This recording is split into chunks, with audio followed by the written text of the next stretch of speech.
कोई 4 टर्म रहा, कोई 1.5 टर्म रहा, कोई 20 साल रहा, लेकिन जो विकास होनी चाहिए, जिसको सर्वांगीण विकास कहता है, वो नहीं हुआ। इसलिए मेरे सामने सबसे पहला जो चुनौती है भ्रष्टाचार मुक्त, जो कि आज पहला चुनौती।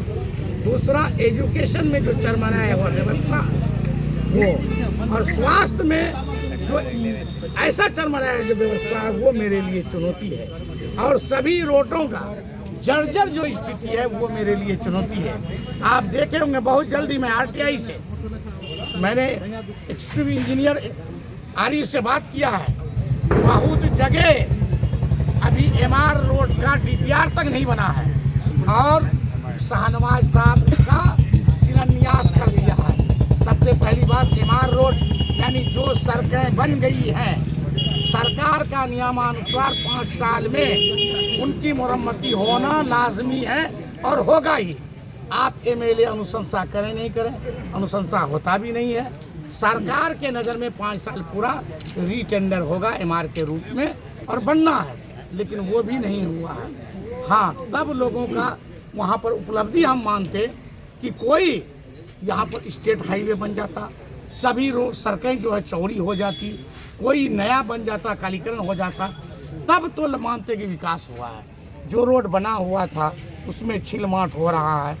अगर किसी रोड का, आप लोग इतने पत्रकार बंधु हैं, नियमानुसार अगर कोई नया रोड बनता है, प्रोटोकॉल में जिला परिषद अध्यक्ष और जो मौजूदा एमपी है, मौजूदा एमएलए है, 3 नाम अगर एक बोर्ड में रहता है, समझिए कहीं न कहीं वो नया रोड है, पक्कीकरण हो रहा है। आप एमआईएम से अभी नामांकन दाखिल किया है, आला कमान को क्या कहेंगे?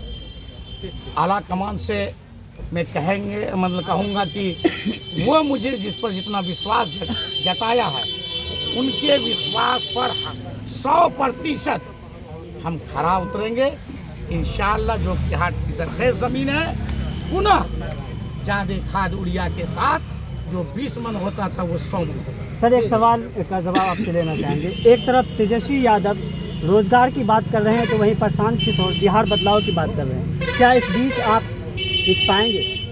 आप ये जानिए, प्रशांत किशोर डायरेक्ट और आरजेडी वाला इनडायरेक्ट, फर्क यही है। और नीतीश कुमार भी जंगल राज, फर्क यही था कि आरजेडी के ज़माने में गुंडा राज का था, जंगल राज जिसको बोलते थे। नीतीश कुमार जी के इसमें अफसर राज है, जनताओं का राज नहीं है। अब नया पैतरा लेकर के बीजेपी जिसको पैदा किया है प्रशांत किशोर का, जो बीजेपी की बीटी छोटा रिचार्ज, वो कहीं ना कहीं आया है कि जो सेकुलर वोट उसका कहीं ना कहीं विकेंद्रीकरण करके पुनः एनडीए की सरकार सत्तासीन होना चाहती है। लेकिन जनता देखती है, इस बार आपको लगेगा कि परिवर्तन होते रहेगा और लगभग जगह विधानसभा में भी। सर, आपके पार्टी पर यह आरोप लग रहा है कि वो पैसा लेकर के टिकट देती है, तो क्या कहेंगे? सबसे पहली बात, किसके ऊपर नहीं लगा? कांग्रेस वाला का आप देखिए एयरपोर्ट में मारपीट हो गई, आरजेडी वाला बाहर गाली बोलता है, जदयू वाला बाहर गाली बोलता है जिसको नहीं मिलता। जिसको टिकट नहीं मिलता है वो बोलता है पैसा दे के लिया है। आप 2020 में याद कर लीजिए, मुर्शीद आलम के नामों का घोषणा हुआ, बोला कि भाई उसको पैसा दे करके टिकट दे दिया गया, मेरे नाम को काट करके अब्दुल्ला सालिम का कर दिया गया। अब्दुल्ला सालिम क्यों नहीं लड़े? कौन सा सरोज से शाहनवाज लड़ गया? एक दिन का भी नहीं था, हम तो कम से कम 1 हफ्ता पहले गए थे। इसीलिए हम 14 महीना पहले गए, भुट्टा गाड़े।